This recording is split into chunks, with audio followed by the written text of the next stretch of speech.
I'm 𝗘𝗶𝘁𝗵. And I'm 𝗘𝗵𝘁, And this is the Flat Track Podcast. Good week? Yeah. I've had a lot of shit from everyone about my prediction. Well, I've had a couple more messages. I don't know one of the lads I play with in Australia. He's still sticking with you and he's going to get more than 150 runs than anyone else. It's like, yeah, I'm still sticking to my guns. Yeah, you might have had a shocker there, but it might change. If England are to win the Ashes away, he has to get a lot of runs. He has to go big. You may just be like, you might have, I said to you, I'll clip it so that we've got it in a few months' time. But yeah, no, I think obviously the test coming up this week when this goes out and just day night one. What do you think of day night tests? I played a couple. It's hard. What? They're hard. Not tests, obviously. I played a couple of day night games when I was at Leicester and they're fucking hard with that pinball.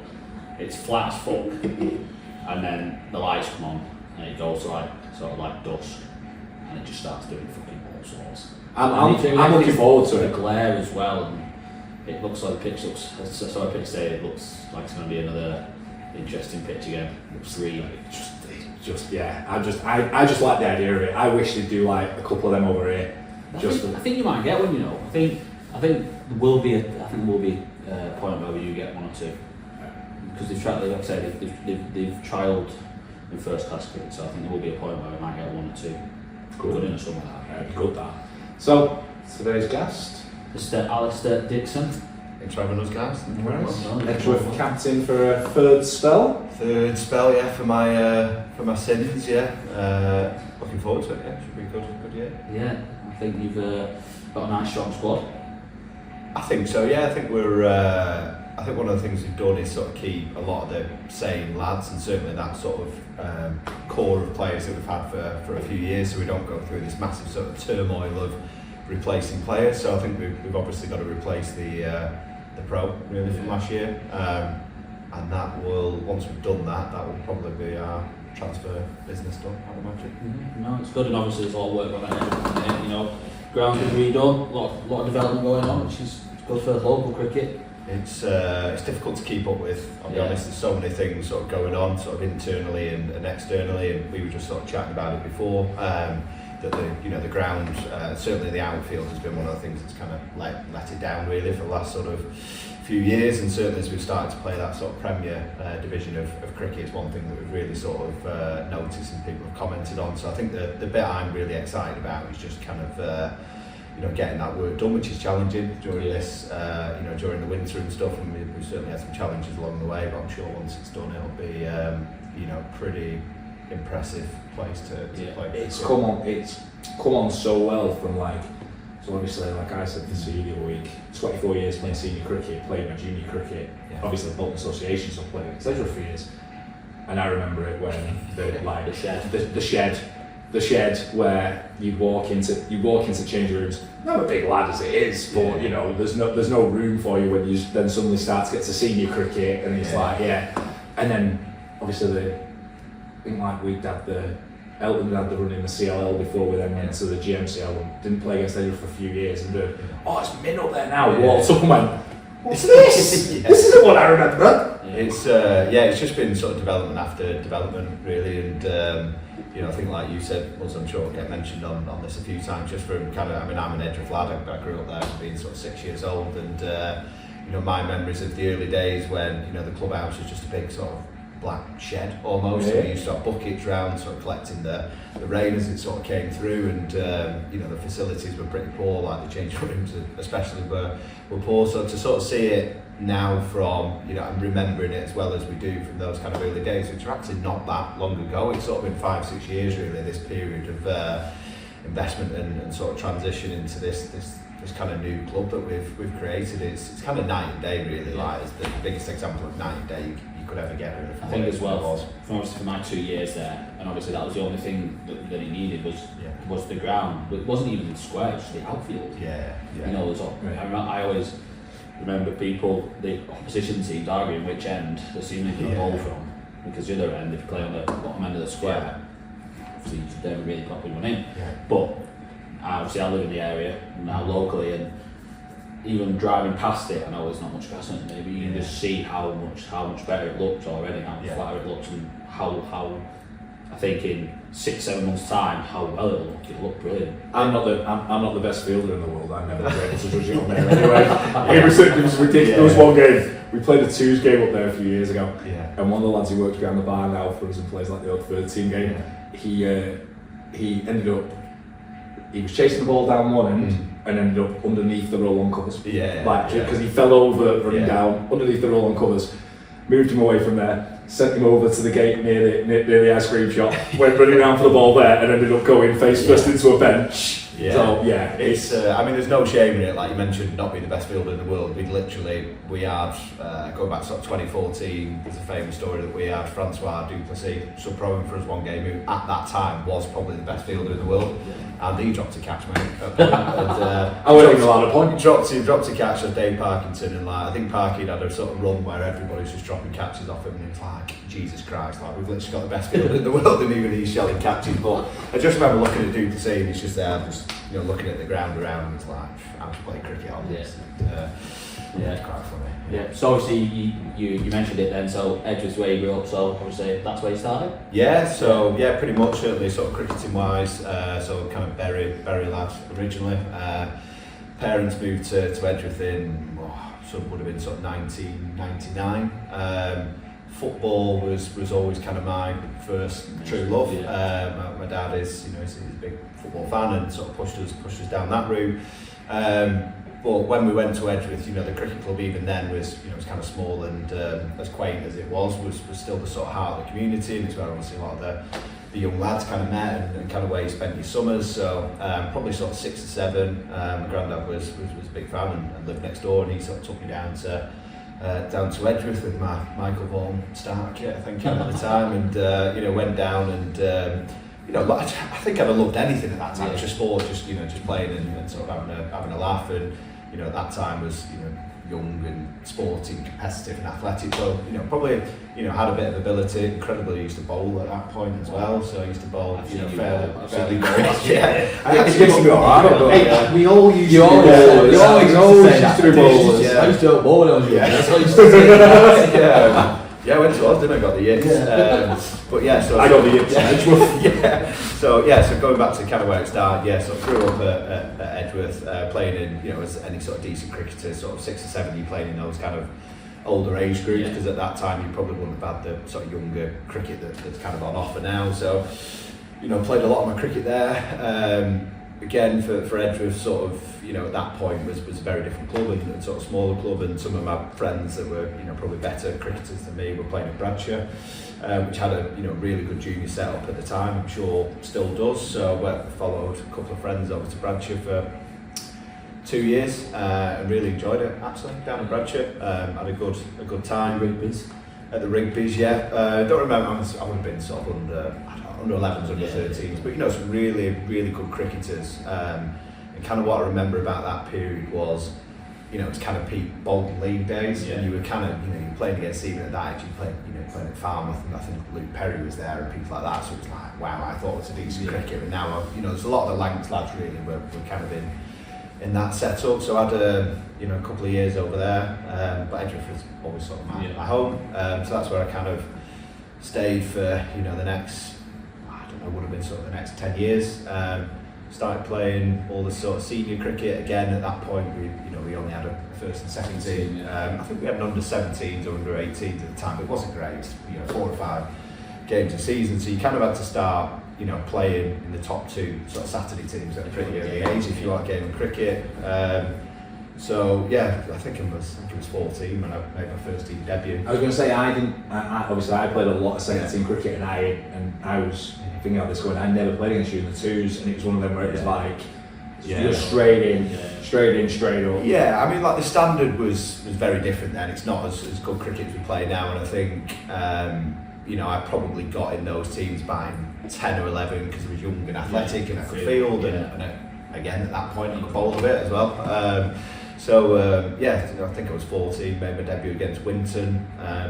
must have been in a cup game because we weren't in the same league at that time. Got 49 on a Sunday where we got absolutely battered. I thought, wow, this is easy. This I thought this is this is really easy. And, and I suppose my issue was always that kind of football was always the priority. So I wasn't full season. I've missed a lot of trainings. I'd turn up late to games. So I've been playing on a Saturday morning, so it was very much sort of secondary.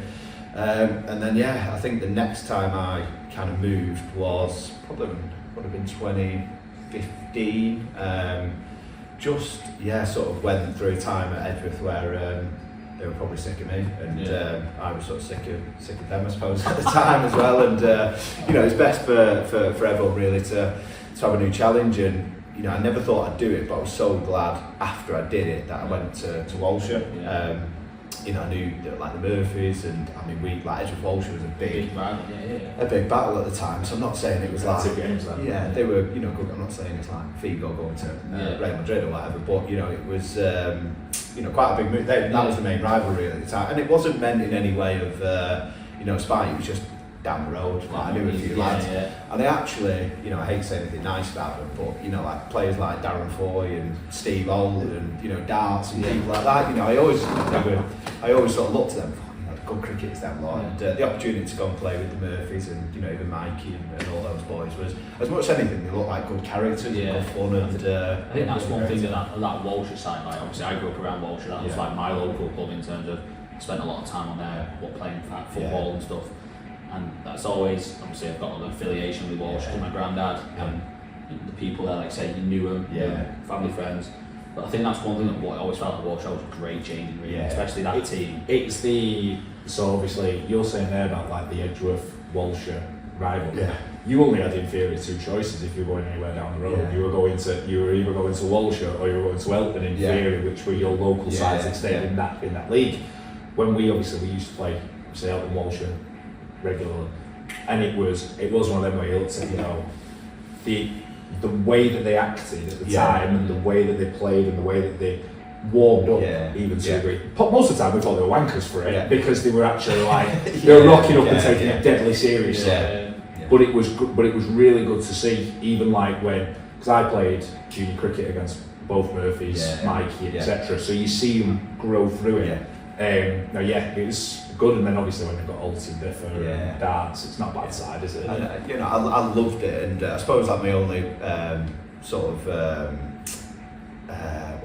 my only sort of regret really is not being that early enough, because they actually really only got a year with Darts and Darren. I think Darren had a few injuries and stuff at the time, and then that's when the Woodbank thing started happening really. So the Murphys and a few others started moving on to Woodbank. So get back to sort of cricketing journey. So played at Walshaw for 3 years, I think, 3 seasons, and then kind of just felt right really. Time to go back to Edgworth. I think they had done a lot of the club was really impressive and stuff at the time, and just felt like time. I was always going to go back to Edgworth eventually. That's my sort of boyhood club, and 𝗵𝗇𝗫 was captain there at the time.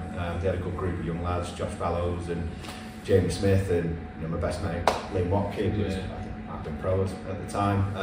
So it just felt like right to sort of go back to Edgworth, and kind of stayed there ever since really. No interest in ever moving on again. I think it's just it's quite easy to say that when Edgworth's a strong team, it's got good facilities, it's a nice place to play. But I think even if it was what it was, 10, 20 years ago, I think it's big club, isn't it? I think you get to a point, like you say, it's very similar in terms of what I have to come back home to Woodbank, and I'd say I just see myself playing it, and that's me done without this, without the new change, however the club was when I came back and found it. I would not plan on moving on. Were you at Walshaw when the Mr. Hatton played? So that would have been my second year, which was a very different year to the first year. But we did. It was a really good changing room. I think we got promoted that year. We were second behind that Bamford Fieldhouse team that had Proctor and everybody. So, but that was a different changing rooms when a few of the other lads started to move on. But loved it. Kenny, what a character, and God knows where he is now. One of the funniest stories I've ever heard. Obviously, I knew he played at Walshaw. and I was doing some work for Wandsworth Cricket Club, and I was having a meeting with Wandsworth. And they went, "We've just signed this lad. From Walshaw. He's class. They told me name. And all right, okay. A couple of weeks later, we were on Twitter that they'd paid him before the season had started, and he'd run off. I was like, cheers, lads. There was a few stories. I mean, I really like.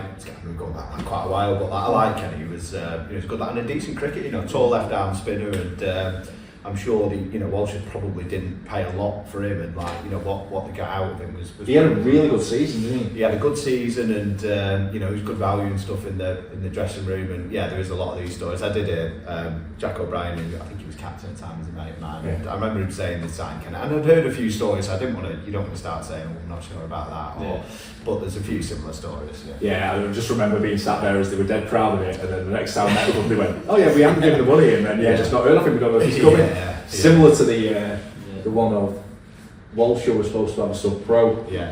I mean, you might have still been there. Right. They were supposed to have a sub-pro. And did Bamford get And Bamford picked him up from the train station. Yeah, that because was they were playing at 𝗘𝗶𝘁𝗵𝘃 that day. Yeah.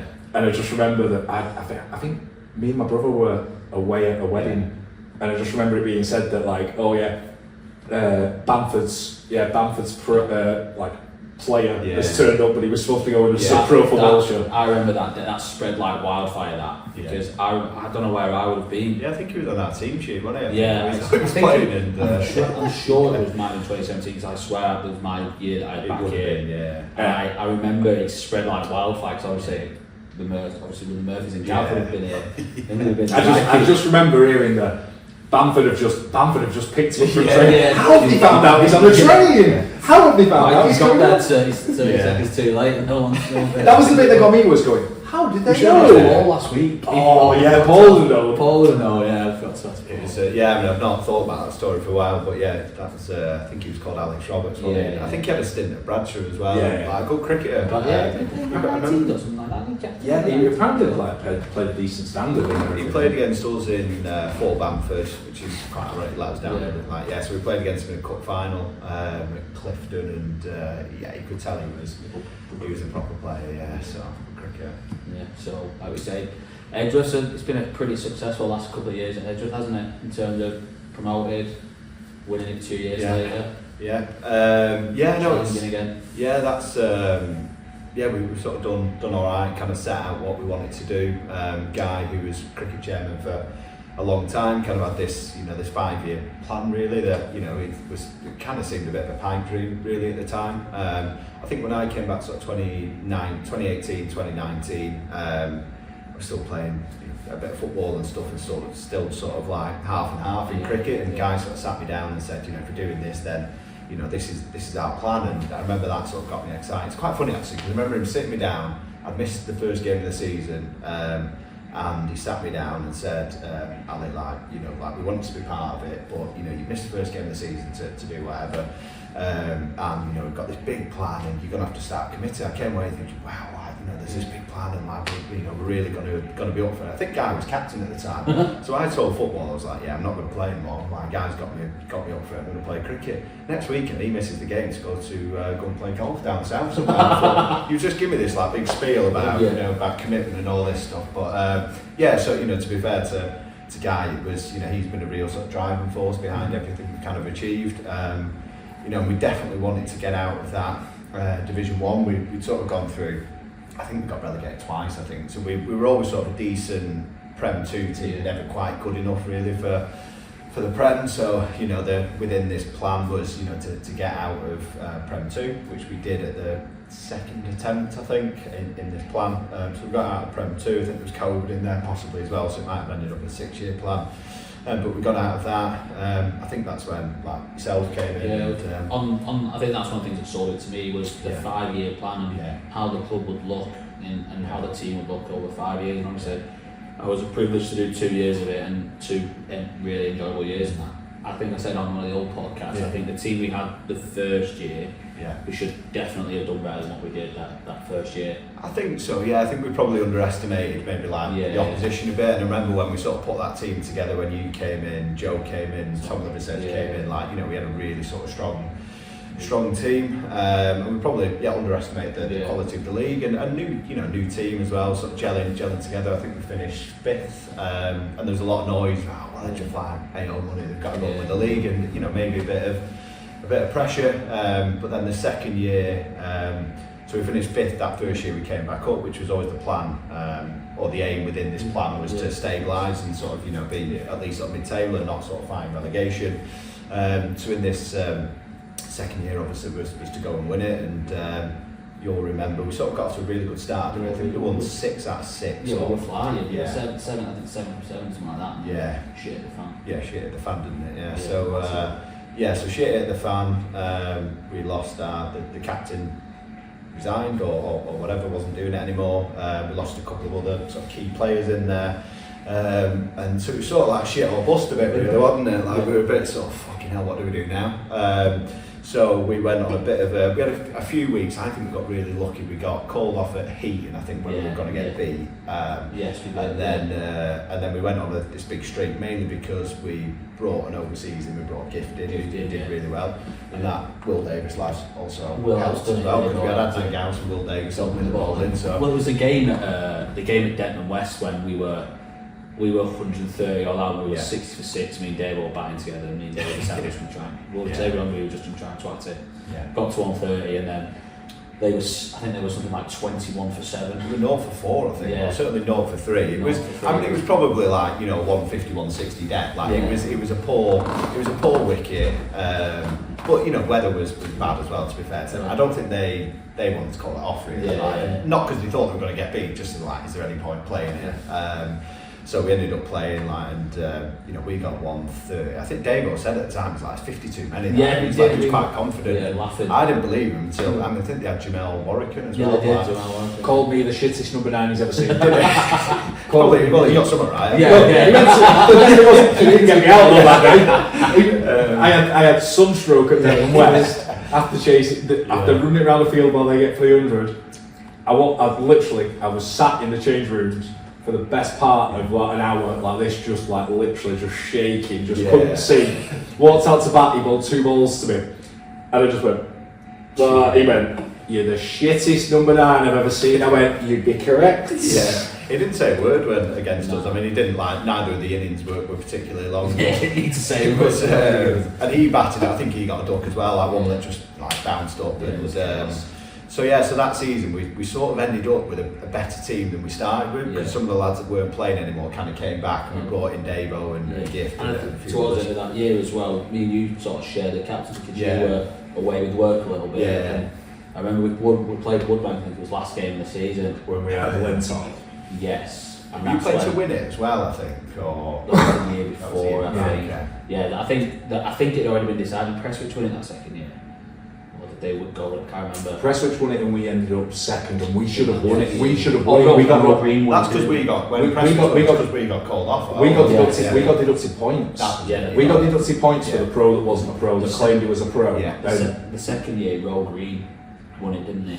We played him like 4 games to go, and we bowled him out for 130. Yeah. Oh no, about 160, but we had him like 20 for 4, didn't we? And then I think that was a really kind of big game, which I think sort of drove us to go and win it the next year, because that like I said, so we ended up with this really good team, and that side we put out against Royal Green. I remember we had to drop a few big good players, because everybody was available again, and we brought Willen and a few others, and I think Royal Green were a better side than us, but that 11 we put out for that game was, especially when we got them out for sort of 140, 150. I think we lost Joe first ball of the game, which Joey's never out, by the way, but to be fair to him on that day, he was never out. And there's these little things, like I remember, again, I'm not, if anyone from Royal Green's list, I'm not saying they didn't deserve to win the league, but there was little things in that game where Geordie Stevens nicked off second ball of the game, didn't he? Smashed it, and he went on and got 30, which is big in 140, and then I think we got Adnan out.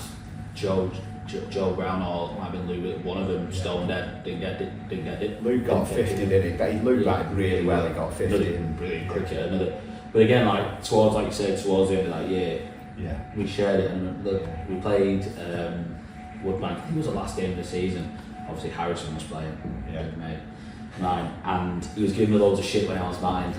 So there's a video somewhere of Liam running into ball. Yeah. There's like a short leg.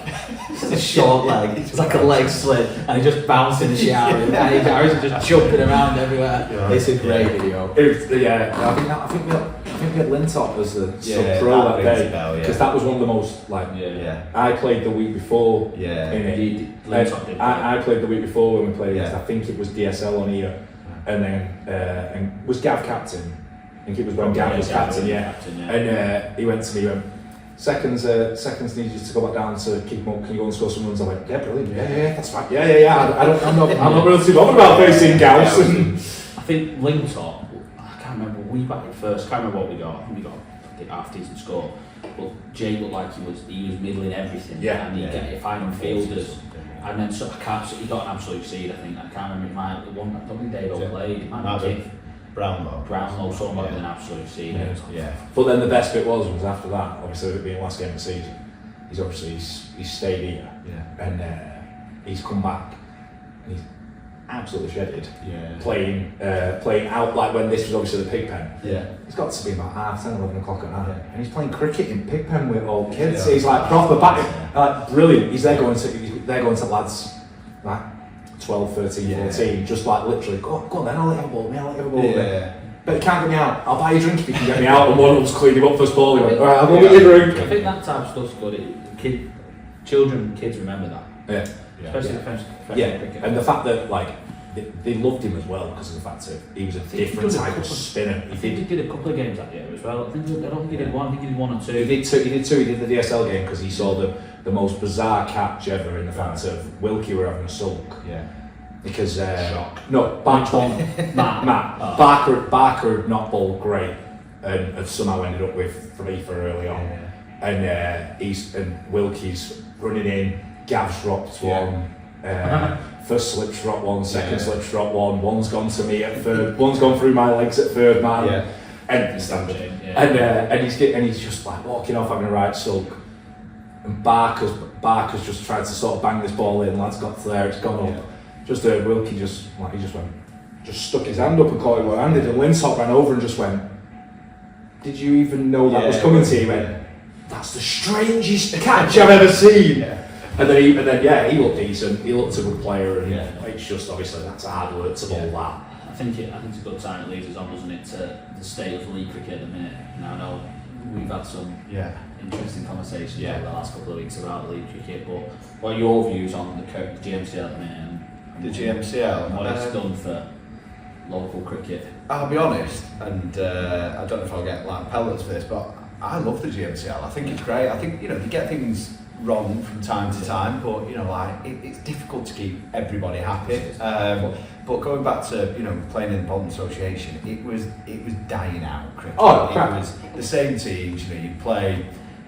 We were probably those teams that weren't going to go up or down because there was nothing sort of below us, and you could get to 6 weeks in the season, you're out the cup, you're out the league, teams got nothing to play for. So and then because they made it, didn't they? Because I grew up when it was that you would play 28 games a year in the seniors, where you'd be playing double headers every week pretty much, and they had 2 cup competitions, and then it came to being where they reduced it down because Clifton left, and then they kicked Lostock out and stuff like that, and then they got it to the point where they brought in Flixton, Winton, Worsley, Bury into it, didn't they?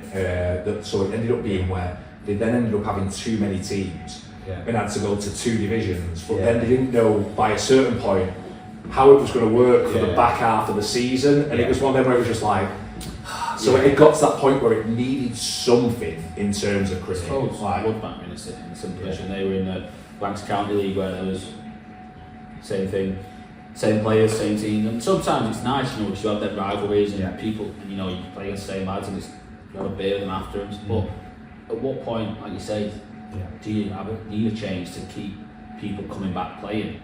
I think that's the key, change. You sort of spend all your junior cricket, and then you were like, right, I'm going to spend my senior cricket playing against the same teams, and I think the GMCL. Maybe it's but even in Prem 2, you still sort of you get these like characters and personalities, and you start going to different places, like, you know, to your Denton place and stuff like that. It's very different characters to what you'd find at Standish or Goldball, you know, Hayside, places like that. And it's I've really enjoyed it. I've really enjoyed the people and the players that I've come across. You know, some of them probably didn't like for, you know, the first sort of couple of seasons. So I think of people, Cheap won't mind saying I thought he was a knobhead for, you know, the first sort of 2 years, and what a great guy. Yeah. 𝗘𝗶𝘁, I suppose in an old tipping association, I probably was right in thinking he was a knobhead, like, because he is a knobhead, but you know, now we have had some requests recently to get 𝗘𝗶𝘁 over, and I'm like, no, not yet, we'll wait. Yeah, and you know, like, Gavin, I know again, like, so, but like, you know, you think he's daft as a brush, but you know, what a good lad, and great lads to have a beer with, and you know, same for, you know, plenty of other sort of lads that have come across and really enjoy. I think we found sort of, as we play new teams, you end up having like a few battles against them, and what a dick he is, and then after sort of a season or two, you're like, you know, all right, let's have a beer. And I think that's been the biggest thing in the GMCL, has been the quality of the cricket, and I've really enjoyed the characters and personalities. I enjoyed the fact of, because similar to you, you've grown up playing these games and then you're playing the same at senior cricket,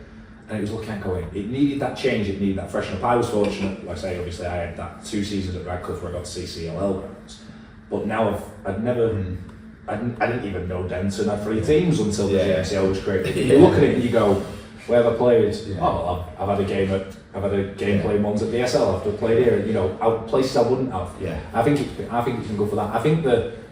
I don't quite think it's settled itself out yet still. Right, yeah. Because I think, because more teams have come into it over the last couple of years, but also with some teams' situations, so obviously a Flixton one, like, I think that, you know, it's not yet settled itself out for based on how many leagues they've got within the structure, but you're never going to really get it that way. I think on that there's been, I think when the GMCL came out, I suppose with the first 3 or 4 years where it was like 3 or 4 problems, but it's still going down. That was my only thing now is, you know, we played in Prem 2 last year, Woodbine, 3 up, 3 down. It's 12 teams. You're losing half your league in Prem 2. That was the same in the Prem, wasn't it? The same in the Championship, and down, you know. And I suppose if people want to enjoy always going playing at new places, but that's fine. But I still think, if anything, you still, you know, like, and this is no disrespect to Elton, but Elton are probably one of them teams at the minute where they've gone up from the Championship and too good. Yeah. Obviously they did really well. And in theory they should have gone down last year because obviously but the whole that situation happened, and now they've gone down this year. Yeah. And they're going to play at some places they've never played at. Yeah. But there's going to be some places that are coming up that they'll never play at. Great. Yeah. Finding your level. Yeah. That, like, they've just signed 𝗘𝗶𝘁𝗵 back, so that's that's decent. Yeah. But you look at like they've come up and played against some teams that have come down from the Prem. Yeah. And they played not finding the level. It's still not at that point. And I do think you're right. The free up, free down, etc. can be a bit of a. That's possible. Yeah, we in our first few years in the Prem, we probably got a bit lucky with that. We were normally 3rd or 4th down. You had I think it was 12 teams, so like 1/3 of your league was going down. You're like, I think there was one year we went. Sorry, it was with Walshaw actually. I think there was a year where we won pretty much half of our games and we still got relegated. And you know, we had a team then with limited budget, and we worked our asses off really to sort of finish where we did. But it was like we still get relegated, and we've won as many games as we've lost. I think my year at Gossip before I signed at Edgworth, I think with like 6 games to go, we were 3rd, and then the second team couldn't get a team out. So both teams got docked 5 points. So then we went from 3rd, we got docked 5 points. We then lost a game, so we lost 2 in the weekend, all only played 1 game. So we lost 10 points. We went from 3rd to 3rd bottom, and then 2 games to go, we had to win. We won, and we ended up literally missing out and going up by a spot because of how tight it was and how close it was. I think for up until probably last couple of years, I think most of the leagues have been quite tight in terms of that. It's like the year that Woodbank should have won the league. Like we got deducted 6 points for the fact of we played a pro that wasn't a pro in theory, and we would have I think we would have won the league by a point at that point, and Prescott got really lucky. But it was, but that was a tight season. Yeah. I mean, like there was the year before when I played the full year, we only just stayed up, but it was any one from about 8 that could have gone down on getting towards the end of the season. So I think it's been good for that aspect. The last couple of years, I think there's been the season that we don't talk about here. It was like the point deductions and that has kind of killed it a bit. And but I think like for me, like I'm not cricket chairman. Like I don't look over 5 teams and all the junior teams. So like when I say I enjoy it, it's purely about the first team. And we played in the Prem now for the last 4 or 5 years, and for me, I really enjoy that quality of cricket. But it could be any league. Like I just enjoy the teams we play against, and there's no grounds I dread going to. I think the league this year, looking at the signings people have made, will be the best it's ever been. So you said that first week. I looked at it. I'm looking at the obviously there's no fixture out yet. I'm looking at the teams in the league, looking at it and going, especially as a batter, there isn't many easy. There's not many easy rides. There's some Roe Green proper ball attack, Edgworth proper ball attack. Horwich. But you could Horwich, very good ball attack. But you could even go to. We went to Royton last year. Well, to played home and away, and there was a lad for. I mean, they were all pretty. They had plenty of bowling options, but they had a lad. Bear in mind, 𝗘𝗶𝘁𝗵𝘁 scored 1,000 runs, scores 1,000 runs every year, so he's not getting to rabbit out. But this 𝗘𝗶𝘁𝗵𝘁, I think he was called. He got Joe out first ball of the game in both games. So I think I'm a big fan of that. Big fan of that. As I said with my Zach Crawley comment, it happens. I think we had a giggle, to be fair, but and he's playing in a. I think they went on and won the cup, didn't they? Right? But like every team had. And he mentioned Horwich. Horwich had 4 seamers that were all very, very good. Prestwich were Richardson and Van Zyl. They bowled. I batted for a while against them in our game, and like Van Zyl, I think he got 1 off him off like 10 overs, and he was just. Especially on our hybrids as well, balls just flying through. The only thing I'd say, because he's so tall, and he got shitloads of wickets, didn't he? But he didn't bowl at the stumps enough that day. I had the pleasure of facing 1 ball off him the other year, and it was like I was quite happy that I was able to fend it around the corner and just go, that's one. We'll take that. That's what I mean. Like I said it on that. All the top wicket takers were Siemens last year, weren't they? I think they were saying pretty much saying in the Prem too, but. As I said, and I think I said in the first podcast, and I said it might be controversial and people might agree, people might disagree, but I think it'll be the strongest it's been, and it'll be one of the strongest comps in the country. In terms of not talking about the not necessarily, the standard cricket, but how competitive it'll be. It will be so tough. If you win the league, if you get to middle of September and you've won the league, you'll fucking know about it because you've had a fucking long summer, it's going to be hard graft. I think it's always competitive cricket anyway. But the last few years, like how you guys have done it, like I've not been to Rover in a while, but played against them a few years ago, proper unit, etc. But you even look at 𝗘𝗶𝘁𝗵𝘁, what bowler he is, for county cricket a few years ago, 𝗘𝗶𝘁𝗵𝘁, he doesn't get shit for it, but he doesn't get loads and loads of wickets, does he? But he doesn't go for those are bowlers and twos. You can just never get him away, and then they've got Luke as well, superstar at the other end. And then they've got lads that come on after it, and we found that with Horwich last year. We were certainly. I think one of the key reasons we didn't go on and win the league was we were a seamer short, really. Seamer possibly even 2 short, but you go to Horwich, and Horwich is a difficult place to bat, I think, and. I think if you look at most of those games at Horwich, the team who bats second, team who bats first, tends to win the game. Because the wicket tends to get worse through the day. And the day we played, and they got 240 and sort of batted really well.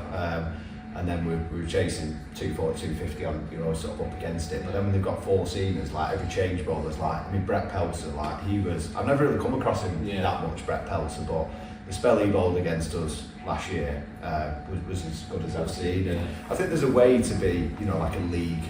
But I'm speaking as a non-bowler, but you look at 𝗵𝗁𝗁𝗁s and that, they're in the game all the time. They're either bowling stumps or. I think that's why Adnan's so good. I had the pleasure of standing slip for him for 2 years. He just never missed. No. He was always in the game. I asked 𝗘𝗵𝘁, I think it was you played. Last game of the bad season. When we won it, I think. And I asked 𝗘𝗵𝘁, I said, so how was it facing that guy? He went, well, I didn't see me stump playing. I just turned around and he got a bit. But I think 𝗘𝗶𝘁 has been, might be biased because I'm Adnan 𝗘𝗶𝘁's #1 fan, but I think when we got 𝗘𝗶𝘁, we just got the hybrid, so it was like, let's go out and get a proper seamer, and Adnan came in. I remember when he pitched up when we met him at the club the first time, and he went out looking at. He did come into the club, he walked straight out onto the ground, and you could see him looking at the run-ups. Yeah. And he came in and I went, Adnan, let me guess which end you're going to bowl from. He went, that, and I was like. But I think that's been a big catalyst for, because in the past, your pros or your sign players tends to be left-arm spinners. Everybody, we used to say 3 or 4 years ago, left-arm spinner wins the league every year, and it has been that way for a long time. But I think seeing the impact that 𝗘𝗶𝘁 has made for Edgworth, and I think people seeing that has enticed them to go out, and because it felt like seamers was sort of dying out a little bit. But if you look at the lads now in the Premier, they're as good as 𝗘𝗶𝘁's been, I think, so effective because he doesn't just bowl one way. I remember when the first year he played, he never played down at St Lawrence. And he got to down at St Lawrence on a low, slow one, and he just ran in and he just like Barney come and stand up and he just hit. I think he got 7 for. And he just didn't miss. He finds a way down. No. Big long hill that. Yeah. He just didn't miss, and I remember being like, Jesus Christ, spoken ball. If he wants to. I love it when someone hits him for 4. Yeah. And I just think like you're out, like within like the next couple of, but you'll figure you can see him. I mean, I love him to bits. He's not Brian's bloke off cricket, but on a pitch in terms of bolt like he knows he works people out, and there's times where it really sort of break his back, but that's very rare really. He tends to glide in. I've never really seen anyone get on top of him when I played him. I think it was the first time we played on a really proper hybrid at home against Edgerton, and they had Kev. Oh, it was like there was 600 runs scored that day, wasn't there? Kev, he was sweeping him, wasn't he? He was sweeping. Oh yeah. I think he turned up against us that year. He's like one of the. I think we won the game, but it was the best one. That is the only time I've seen. Not Adnan be like, what do I do next? Just be like, this bloke's so like, it literally was flat. I mean, Bomber got 50. That's how flat it was. Bomber was getting off the square. Yeah. There was 600 runs. Hi Bomber. Hi Bomber. You'll learn about this later. I remember, I think Ryan Ayres, I remember batting very well against 𝗘𝗶𝘁, and we sort of ran out of ideas. But Kev probably that day, really nice day, good wicket, and he was just flicking him over the clubhouse, wasn't he? I think we got like 280, 290, 300 I think. And at one point he had the game literally in his hand.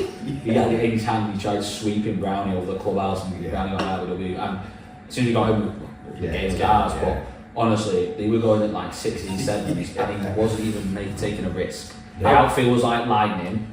The wicket, you literally had that much. You had that much to play with. If you didn't hit that spot, you. I think like when 𝗙𝗶𝘁 was at Hayside, he played on here, and we did like 240. Yeah. And he just literally nudged it round, the odd 4 ball. Yeah. And we're getting wickets at the other end, thinking, alright, lads, we've won this, and he was getting somewhere close. And he got down on one knee, and I think he put 𝗘𝗶𝘁 into trees. And that was the first like proper shot he played in anger. Hit for 6, thinking he's going to win this game by himself. Next ball, he tried to do it again, and 𝗘𝗶𝘁 cleaned it up. I was just like, oh, thank God for that. He was like on 98 or so at the time. And you're like, the Mavericks aren't they? Like, that's how they play. I remember we played here, didn't we, when you were playing for us, and we got to 220, I think, on a really tough deck, in tough conditions, and Mohsin was he on 98 or whatever, smashing it. He tried to how ended it back to 𝗘𝗶𝘁, didn't he? He was out, we weren't going to get him out, were we? In that season he did that 4 times. Where it was like, there was a point I kept again that day. That was another day that I kept. And Gift played that day as well. We bowled Mohsin out first ball, didn't we, off a no ball? Yes.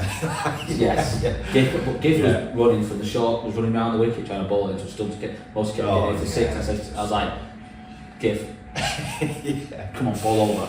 It's like, anyway, and I remember, I think the game was, like, we had the game, like, I thought we had the game in our hands, and then Mohsin got like a 90, and he went from like 50 to 90 and probably maybe 12, 30 balls, and flipped the game, and I think it was less than a run of ball. Well, it was around a run of ball. Well, he won it.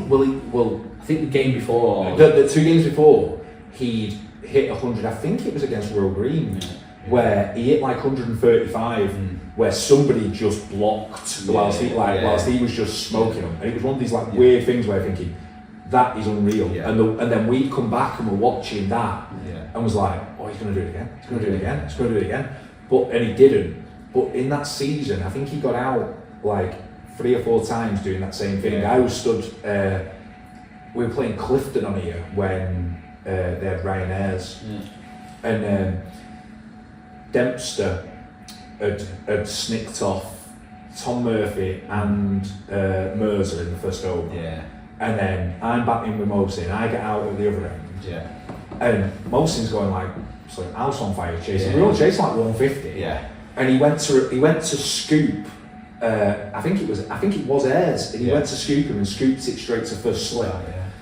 So when we played them in the reverse fixture up at their place, we were only chasing about 140 again. Yeah. We walked out to bat and Ayres just went, no scoops today, dickhead, no scoops today. Mohsin just went, fuck off, bang, there you go, just kept on whacking it. He can play, no doubts about it, but yeah, I think, like you say, I think there's so many sides with, I think that was, over the last couple of years has been 2 or 3, 4 good sides with a lot of depth, and then the other maybe 8 in the league have had 3 or 4 good players who have won them games but aren't consistent. Yeah. Whereas I look at it now and there's 5, 6, 7 teams that have got, have 4 or 5 bowlers and have 6, 7 batters who, you don't get many. You don't get many freebies really in this league, and I think even your sides that sort of went down last year. I think Bradshaw went down, didn't they? And we had one really close game that went down to sort of last ball. I think 𝗘𝗵𝘁 might have beat it was one of the games.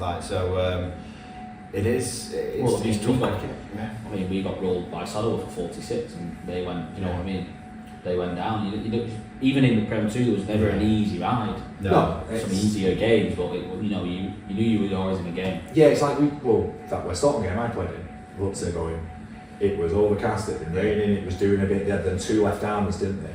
Where they were both like decent. That Nazir was they had Nazir and Proctor at our place on a green seam one day. The year we won the league and we got balled down for about 45. We prepared the perfect wicket for them. And they bowled for, I think, we chose to bat great, like 300 day, next thing we're flipping 45. I think we were not, Wilkie got 50, but really well, he got 50, didn't he? He got to about 160. Yeah, and you think, looking at it going, and they had Negi as pro, and thinking, we might not have enough here based on what that wicket was, and we bowled really well that day. But that was one of them where it was like, could have gone either way at one point. And you're looking at going, I think we were back top at that point as well. And they were like halfway, and you're thinking, Jesus, they could actually, if he sticks around here, the pro, it could be done. Same as at home, we were 80 for 1, or 70 for 1, and 90 for 5, 6. Like, I think that's the story of their season. But like I say, I am really looking forward to next year, just because there's going to be some brilliant, there's going to be some some really good cricket players. I think that's I'm looking forward to the thing that keeps me going with cricket and sport in general. The same with football, really, is that kind of competitiveness and that feeling of nerves, but I suppose that little bit of anxiety about going into a game, and there's no. What was boring me about cricket in the association days, that we don't have that in the GMCL, because you don't get a free day. You're testing yourself against the best of the best, and you don't have somebody bowling 24 overs from one end like they used to. We used to have when Liam and Mike were both playing Watkinsons. It was Mike Shaw used to get 2 overs at the start of the game. If he got hit for more than 2, he was off, and then it was just Liam and Mike bowling for 45, and then they get all the runs as well. So. It was, we won back in those days. We won. I think we only won it, to be fair, once. But we had, you might remember, was it Nas Khan and 𝗘𝗶𝘁? They just bowled 50 overs, didn't they? Like, when Taz first came over, he'd obviously signed for Edgworth as pro, and Abid said, he can't make it to training with Edgworth, so he's going to come and train with Elton for indoors for the first couple of weeks. All right, okay. I think I must have been about 15, 16. And he's ran in at I think it was like the 𝗘𝗶𝘁 High School indoors. He's ran in, bowled the ball for that's quick. And not knowing any better, I've just tried to hit one as hard as possible, and I've hit it hard and straight back. And the next ball, he bowled off about 14 yards at me, and I was just like, all right. He was scary. He was one of the only real, top fast seamers that you kind of saw, and you didn't really come across that for quite a while. Everyone just went for left-hand spinners back in the three, and but 𝗘𝗶𝘁 he was fast, and then that team, 𝗙𝗵𝘁, who was 6'4" off spinner, and like you're remembering what a bowler he was. So, but it's like I remember Atherton, great club Atherton, like nothing against them, but they won several leagues when they had 𝗘𝗵𝘁 and 𝗔𝗹𝗹𝘆, was it? I think they had 2 or 3 bowlers, didn't they? And those two really, Jimmy and 𝗔𝗵𝘁 did all the batting and bowling. 𝗔𝗵𝘁 bowled me a ball first up. Like I was thinking as a spinner, thinking, well, it won't be that quick, and it was just full, quick, and hit me on the pad, and Reedy was stood at non-strike. And the umpire gave me not out, and it was the end of the over, and Reedy walked down, and he went, umpire said you look scared, so he's not giving out. You can have another go.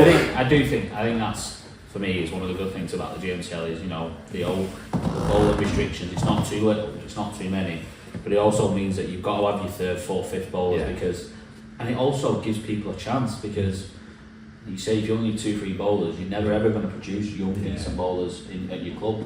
Well, it's like the same back in like the olden days, like Elton had a pro, Greg Dimmery in Aussie, and Edgworth had Chris Lockie used to bowl 24 from one end.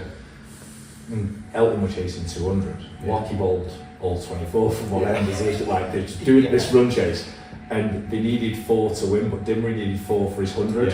So Lockie ran through and just bowled it over the top of the keeper for 4 wide, so he couldn't get it. That's the kind of guy. I mean, to be fair, that's why everybody probably hates Edgworth. Like going back to, I know we mentioned Denver before, but like going back to Denver and Lockie days, and even like 𝗘𝗶𝘁 and that company used to piss everybody off, I think. So, I love Lockie. You could have a decent chat with him off the pitch, but he was like such a balloon. Joel unless you've been in on a pitch, it's someone. But I think that's why Denver, we're going to try and say really nice things for Denver, but I think that's why Denver makes a good umpire, and I'm certainly glad to have him involved in the league, because he understands, like he's played the game of cricket, he's quite humorous, like if you tell him to where to go, whatever, he's still going to have a pint. You have to, he might have to report you or whatever, but he's not. I'm going to have to bleep his name though, because he has threatened us with a legal letter already after his first episode. His best friend is a top solicitor. So we might need to. So first episode, obviously, I've spoke about a story about an unnamed umpire.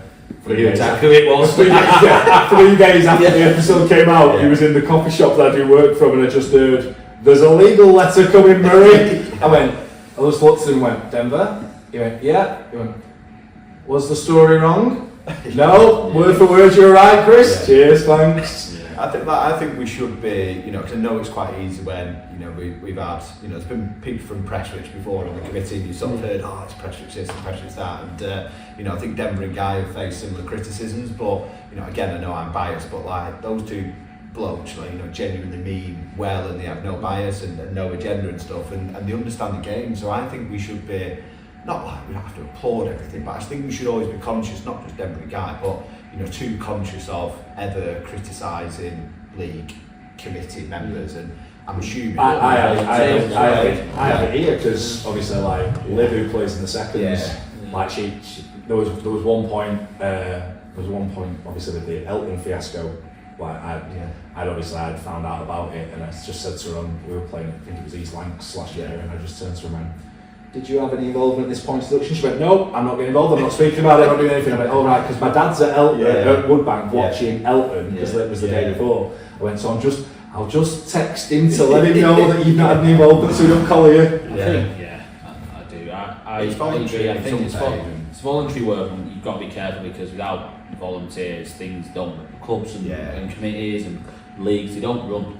And I think they've done it well so far. What is it? Is it 11th season next year or 10th or something like that? It's they've done well with it. There's a couple of things that I would like to see changed, and one of the things that, and I've said this to Guy, was I believe that if we're playing on a Saturday, that every team should be playing with the same ball, and it should be leg side wides all the way down, because how are you going to and I said this to H a couple of weeks ago, I was going, how are you going to produce your next young lad to come into your first team if they're playing Div 5 and being able to get away with chipping absolute dross? I think if you want to do that, you have to play 40 overs, because some games would not finish, and that's nothing on the standard of cricket. That's just there will be some lads who struggle with that. No. I just think it's one of the things where if we're looking to try and bring them, obviously through, we want to sort of bridge that gap. That would be the only thing that I'd probably.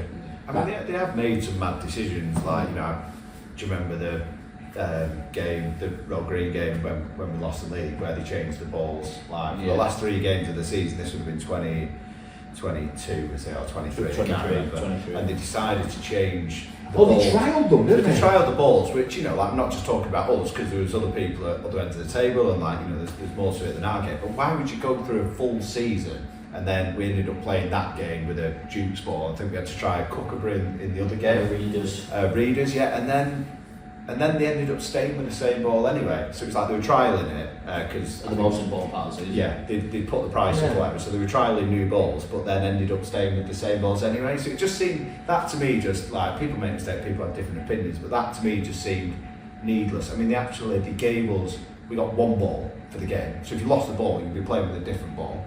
So I just thought, so what happens here, like, if you've got a Duke's ball, smash it out of the ground, which on Edgworth if you can do, like, could have gone flying into the houses or whatever, and then what, you're going to play with a different ball then? Like, it just seemed like a needless decision, one for the sake of saving a few quid on your new sponsor, on your new match day balls next year.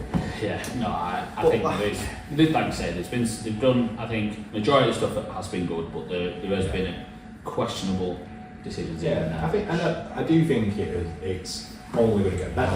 I agree. I think it's just obviously. But did you seek opinions? You know, I see countless emails about, you know, if you've got suggestions and do you want to do this or do you want to do that? And obviously I speak to Guy about things, and, you know, he'll say, what do you think about this or what do you think about that? And you know, like, I feel like they do give clubs a voice. I think there's a Prem bias, I'll be honest. Like, I think I don't really understand the cricket in the lower leagues, and I have played a couple of second team games and thought, I mean, there's one game where I won't name the clubs I really like, but turned up with 8 players. And it still felt incredibly amateur. And maybe going back to your point about bringing everything. Because we found it difficult to get lads, from certainly young lads in the second team, because I think they're 6 divisions below, I think probably are. So trying to get them through and play first, it's such a big jump. Especially with they've got so many talented youngsters. You've got, you know, very lucky, there's a lot of very talented youngsters that you know, from sort of 14 to 16, 17 in a minute, that, you know, just a conveyor belt. You have to get them ready, and it's tough playing, you know.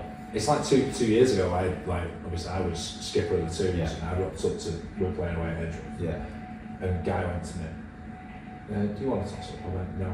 He said, can we bat first, please? He went, why? I said, you'll see. And he just looked at me, he went, right, okay, you can bat first. And we were 21 for 3 off 24 overs. And I walked out to bat. And I've smoked one into my pads first ball, and 𝗘𝗶𝘁𝗵𝘁, because obviously it's club umpires.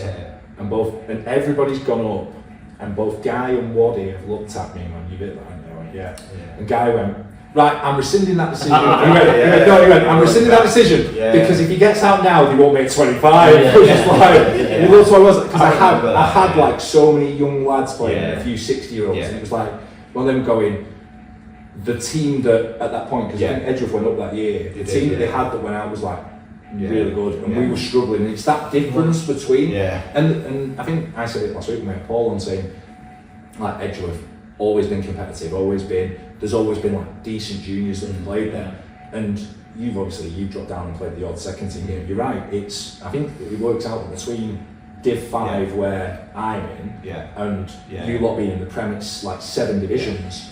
And it's like, you look at it, how do you make that gap? And you've got to have that plan then for being that, you talk about the 5-year plan of like the first team, 5-year plan of your senior sides, you've got to then sort of try and get that closer, so that then we'll lads out. I think like the game I played would have been 2 years. I hadn't picked a bat up, I'd missed the whole start of the season. It was like 8 weeks in, and I think I got like 80 off about 35 balls or something like that. I'm not the greatest cricketer in the world. But then I played first team, I think the next week, and got cleaned up, second ball. Like, so I'm batting, 8, 9 or whatever. So it's like just the difference between the level of cricket I think is still quite big, and you know we're certainly quite precious. You mentioned we've got a few good young lads, and you know I think there has been a few in the past that I'm trying to find, not delusions of grandeur, but maybe come in and say I want to bat top 4 or 5 and I deserve to bat top 4 or 5, and then you're like, well, I'm not sure, because obviously you've got a decent side already together, and why should you just go straight in and bat? Yeah. Back when we all, you know, started in your first team or even your second team, you worked your way up, didn't you? It's kind of gone now. I'm not saying I don't disagree with it, but now it's got to give you lads a chance. But then I've got to drop in who's done that, like, so I don't really get it. But then you see them sometimes, you give them an opportunity up the order, and especially now with the bowling, I saw it a bit sort of in the last couple of seasons where you've got your seamers and your opening bowlers running quick. It's too much for them. Like, so actually you're doing them a disservice by saying, right, go back 3, you're going to get nothing for the next 6 weeks. So are you doing them a disservice, and then, you know, or you're better off, and some of our lads have done well at 7 and 8, coming in and just balls a bit older and knocking it about a bit, and then figure the game out and understand it a bit more, and then go up. But there just seems to be this pressure, and we even get it internally, we've had it internally for years, but if he's playing, he's got a bat. And it's like, well, yeah, but you can also figure out a lot from watching the game, watching others, being around it, and sort of easing yourself in. I was very fortunate that when I went into Woodbank's first team, I did bat. The first 2 games played, I batted 7, I went to 3 and then I opened. But you're right, even being around first team cricket as a young lad, even if you're not playing you know, sort of a pivotal role in the team, you are still getting better because you're learning, you're seeing things. If you're aware enough of what's going on around you, and that's important. It's like that thing I said, like I was saying to you last week about, I played that pretty much that full season in Redcliffe's ones in CLL because nobody else wanted to do it because they'd all had fallen out. Yeah. And I just wanted to be, I want to know, I want to understand it more so that I can get better at it. Yeah. And it's like, but like now there's, like, I had this a couple of weeks ago where I put the club stats out for everybody, and it was like somebody said to me, well, do you not think that wasn't a wise idea, because anybody can see our players? Well, yeah, but they can see it on Play Cricket. Play Cricket's everywhere. You know, thankfully Cricket HQ is not there anymore, and you know, so you can't see them stats. But you look at it and go, it is that easy. But I think some of the younger lads and some younger family, parents, look at it and go, well, the mate's doing this at this club, so they've got to be here. And it's like, and this is one of the arguments I will always try and have with younger cricketers that obviously play 2s here or at any club where I've played at, would be, until you've proved that you're good enough to do it in a 2s game, you've got to look at it and go. Like I think Australia do it the best. Or when I was at Greenville, we weren't very good, but there was a rule: if you got 100 in the second team, you would get it going in the first team the next week, no matter who. Like if the first team had won, if you got 100, it was saying if you got 100 in the fourth, you move up to the thirds. Same if you got 5. Now, I don't see why the issue. If you think you're good enough to play first team cricket, go and score 4 runs in the second team, get some big hundreds, average 50. Then you can come and say, right, I've done what you've asked me to do.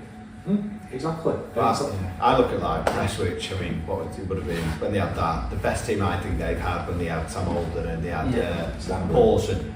Ryan Stanbury coming in at number 8. Like, was it 7 or 8? He used to come in low down. He enjoyed us that year. He got 50 odd batting at 8. Then played a T20 where I think he got a double 100. Where Winnie dropped him on non-over boundary for 6. They were like Paulson and Stanbury and all like what crickets. But like you think, well, why can Ryan Stanbury come in at bat 8, who's been around and he probably scored 700 runs, I'd imagine, batting them, and probably won them 6, 7, 8 games with his bat. I know he could bowl as well, but like, you know, there is a position for that, and I know it's a difficult sell. Even like if you need a number 9 that just bats a bit, it's difficult to get people to give up the Saturdays, but I think it's just I think parents are an influence on people, or certainly the kids. You need to do this. I think for Edgworth now as well, wanting to sort of be at that top end of the table in the top division, you're always going to get. Now we've got divisional cricket. We're always going to get some of the lads at sort of 5, 6, 7 or whatever. You're always going to get clubs maybe outside of that going, well, you can come and play for us and you can bat 3 and you can bat 4. And I suppose I always try as a captain. I always try and be fair, this is what I see you'll be doing. If you do really, really well, like you score 100, you're going to bat higher up. But I've got to give that same opportunity to everybody else. And you know, there's only a few certainties in our dressing room. Adnan Gow's going to open bowling every single week, unless like a miracle happens. Like 𝗘𝗶𝘁𝗵's going to open the batting because he scored the most runs in the GMCL, I think, for the last 3 or 4 years. Tom, so your pro's going to bat where he wants if he's a batter. Brad's maybe in there now, but he's going to come back sort of a little bit late after his thing. But there's only 2 or 3 things where I'm like, they've played for a long time. Adnan Gow's, even if they bowl crap for 6 weeks, he's still going to open the bowl in the next week because you build that credit. Still had enough credit in the bank. I think he's knocked enough stunts over. Exactly. So you build that credit. So it does frustrate me a bit when it's players come in, it's, well, I've got that here, like just because I'm a young lad. Like I'm all for growing. We're certainly trying with Edgworth. You know, we've really got to sort of. We don't want a team of paid players. You know, we'd rather, you know, have a few top quality players and then you know, sort of complement it with as many sort of not even just local lads, but lads that are playing for the love of playing cricket and playing for the club. But it's a bit of a pipe dream when you're trying to play there. There's a bit of a balance there. But I am a believer in. You've got to work your way in, like not everything should be 100%. Just there you go. Like. I think I completely agree. I think there is still in life a lot of positives out of being made to work for something, because when it does get tough, you don't really have any experience to fall back on. Yeah, I mean, like me and you spoke about the thing of like paying all like 11 players in the first episode we did, and I'll be honest, I said to him, I said my reason for not liking it is, I went, and this is being selfish, I said one of our paid players has left. Yeah. And I went, well, he's an opening bat. I open the twos, should that not be my gig? Yeah. And he was like, and he agreed with me, like in terms of me saying it's good that you want to push yourself, but that gap between Prem cricket and Div 5, they are right in terms of it going. You know, it's 6, 7 divisions, and you look at it and go, it is probably wise to go. We'll bring an extra player in and let the nearly 40-year-old go and play the twos unless needed. So I get it from that aspect. My thing of, and you'll get this from being Bolton Association when it used to be, you can only pay 2, you know, and all that, and look at it, and how times change, and then having to explain that to me dad and me uncle when I'm picking them up from a pub going, you're paying 11, you paid 2 and got relegated, stop.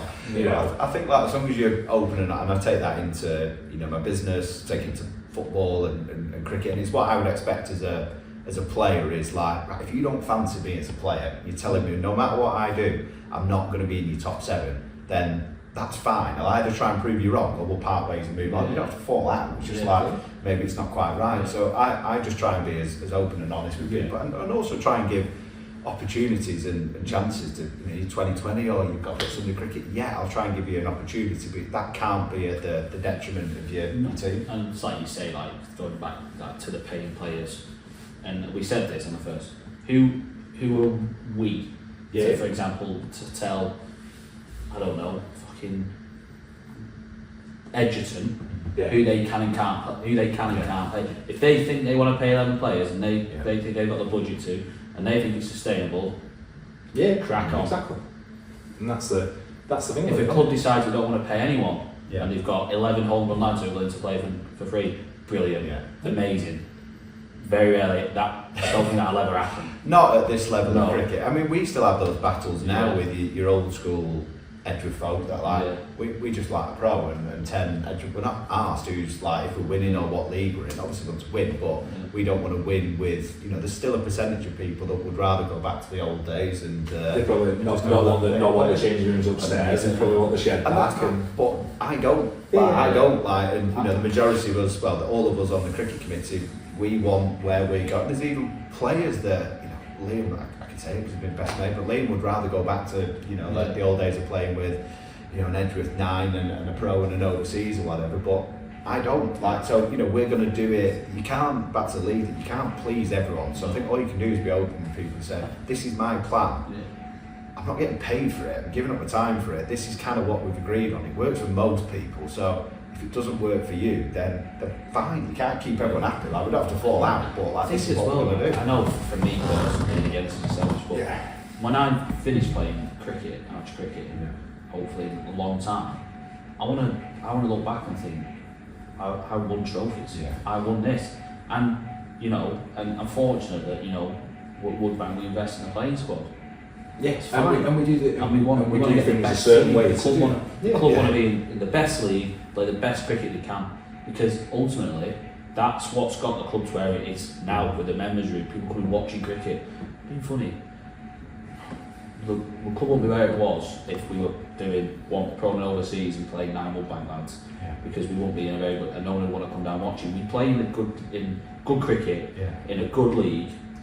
People want to come and watch. People come and watch it because it's good cricket, it's entertaining. Yeah. I think of the crowds we had on last year. Gone are the days of it being where you used to get people flocking to watch it when it was just an overseas and an overseas and a pro. But when they were overseas and the pros, they were Sobers, Viv Richards, Alan Donald, Keith Arlington. They were proper test world-class cricketers. But we saw that with like Tom Rodgers. I mean, when we signed Tom, I knew of his name. I probably knew him as the bowler, to be fair, but because there's 2 Tom Rodgers in them. But when we signed Tom, and people found out, he's a big bash player, and he sort of had these credentials. Like it had, like I said before, about kids coming like playing with him and sort of like wanting to sign autographs and like all that type, and it drew a crowd. And it's no secret for us, our revenue spikes when cricket season's on, and it drops when cricket season's not. It's something we try and, we're trying to solve, we try and put, I'm sure you guys like with functions and things like that, but we started as a cricket club, we're now a darts club, rounders club, like folk music club, like every single thing in the world, but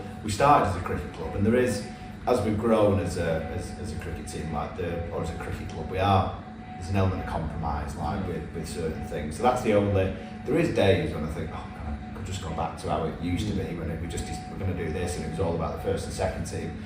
Now we have to compromise a bit. We've got lots of new, women's and ladies teams and all that type of stuff, and tavernas. And I think the thing for us is like we're struggling now for ground space. Like we can build the biggest clubhouse in the world, but if we've only got 1 ground, and like you can only play, you might get 2 junior games on. But I think for us, we're probably, we're already playing a number of Sunday games and stuff at different clubs, but I think for us, if we could find a second ground, that would be a real sort of game changer. That's quite common in Australia, because you've got the sort of land availability, but we're not far away from that point where we need another ground. Or we just need to really partner with somebody, like Falmouth have been very good for the last couple of years, but do you want to play at Edgworth and every home game is at Falmouth? As good as Falmouth is, people are you're gonna start getting sort of, not in fine, but playing the subs to Edgworth Cricket Club, and I can't even play in the home ground. So it's something we've got to tackle as we sort of continue to grow. How good a player was Tom, by the way? Yeah, what a player.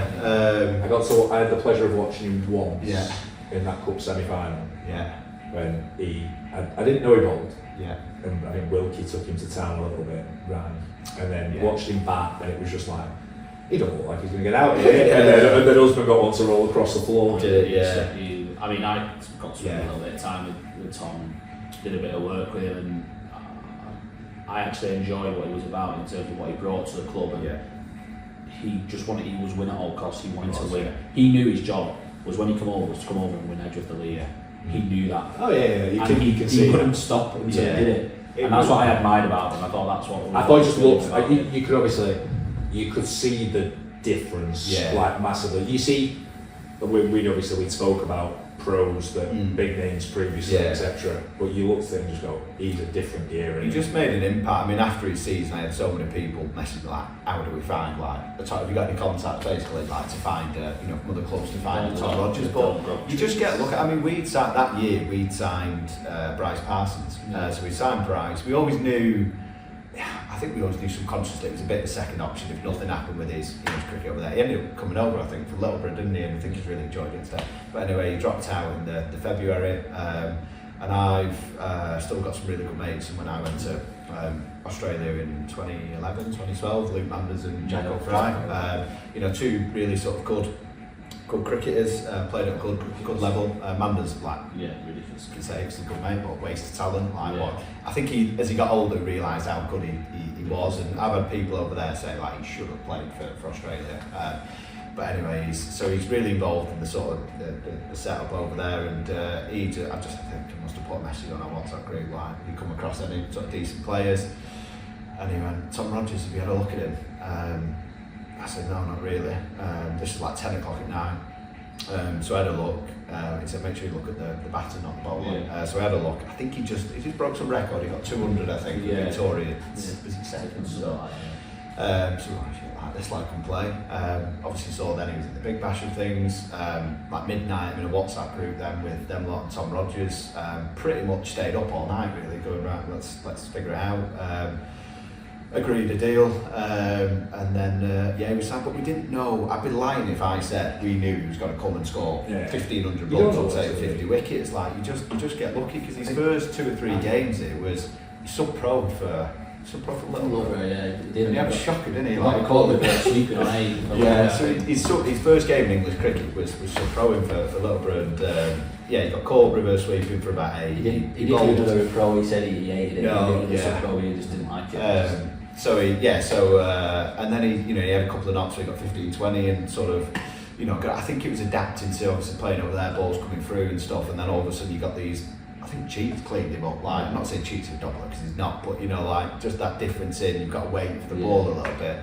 So sort of 2 or 3 games you're like, let's say, and obviously he's a part-time bowler that, to be fair, ended up with 50 odd wickets. He had to bowl a lot more than he I think Gow's got injured for 7 games, didn't he? So, but he bowled really well at times, but he's a leggy, so like you can go for a few. But I think the thing with Tom was, the first thing he adapted after 2 or 3 games, he figured out what he needed to do, so he adapted to the game, he played on his strengths, and he was a winner. I think there's a picture where we won the league when we beat Roe Green in one of the last games, and there's a picture of him with the ball like flicking it up, like, and you could just tell he did have that switch where he could just like, and he was bowling, and he's a good bowler certainly at our level, but the way he bowled that day, in this picture he just has this like look in his eyes. I remember watching. I was driving back from Hoxton.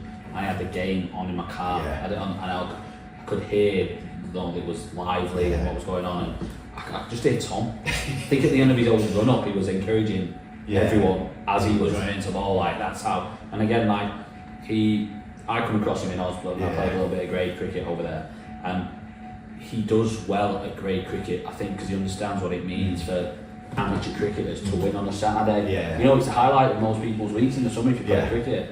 If you go in, you work all week, you play cricket. I think he got that, and when he's over there, his grade cricket stats are ridiculous. He speaks for himself, and he came here and he did exactly the same. I think just like the impact he had on the club as well. I mean, like even obviously we won the league and Tom scored 1,500 runs, and he probably won us 10 games. So he probably won us.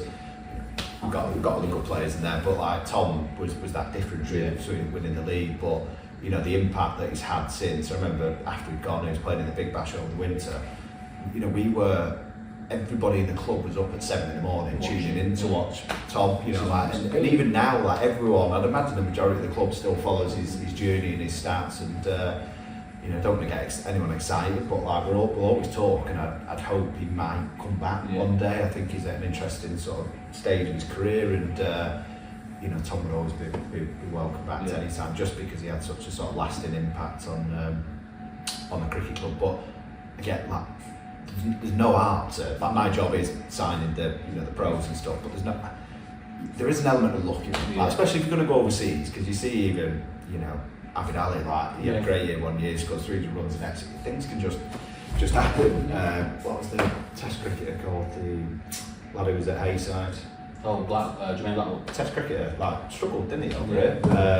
Northern last year. Like it's just luck of the draw. Like we knew Tom was good, and we liked where he was at. In terms of he was 23, 24. Like sort of Aussie fit. Like we liked the profile of the player, but I'd be lying if I said he was gonna score 1,500 runs and 55 wickets. It just you look at the like when you sign a pro, it's like my dad was involved in signing a pro years ago.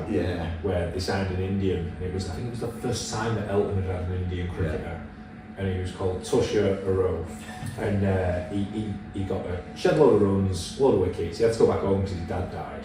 But it turned out that like they didn't know which one they'd signed because they were all called 𝗘𝗶𝘁𝗶𝘆, but it was 𝗘𝗵𝘁, B, so they didn't know which one of the ones that they'd signed by the time they got to the end of like that bit. But we thought we'd signed the bowler, it turns out he can bat. Right, so last couple of questions. Best player you played with?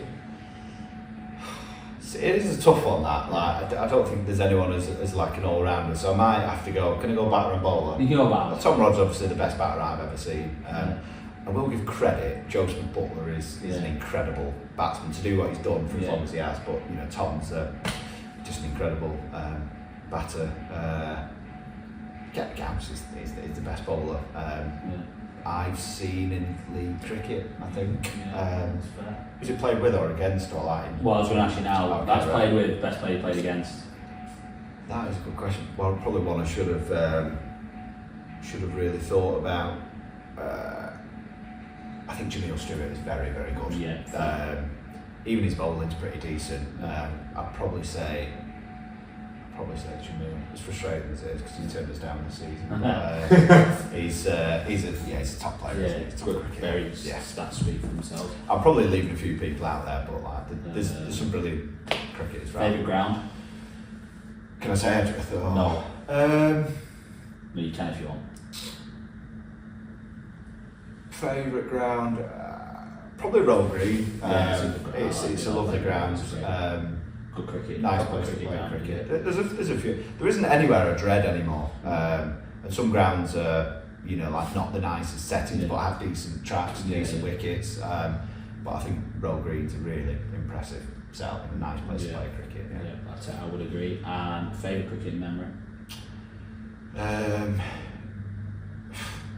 Probably, even though I didn't play a big part in that season, probably the feeling of winning the league. Yeah, just that we put so much. It's probably my biggest regret as well. Weirdly, that I sort of didn't play as much as I should have done, and so probably us winning the league. To be fair, if I was captain, we might not have won the league, so like, it might not have happened anyway. But I remember getting a few texts when I was saying I'm not going to captain anymore, and somebody said, like, how would you feel if you weren't the person to lift the trophy when we do eventually go on and win it? And I kind of just, I'm not going to win it. I think it's just after we finish second, I'm never going to win it. And but probably watching the lads and watching one of my best mates, Barney, sort of taking us in and winning the league was, even though I didn't play a massive part in that, was certainly on the field anyway. It was because we haven't won anything really for 20 years, like since 2008 association. No, that was a belt, so thank you for coming on. No worries, Thank you. Absolute pleasure. Yeah, thank you. I'm 𝗘𝗶𝘁𝗵. I'm Harry Dillon. And this is the Flat Track Podcast. Featuring Ally Dickson. There you go. There you go. Cheers. Top man, yeah. Cheers, Thank you lads. very much. Thank you. Cheers.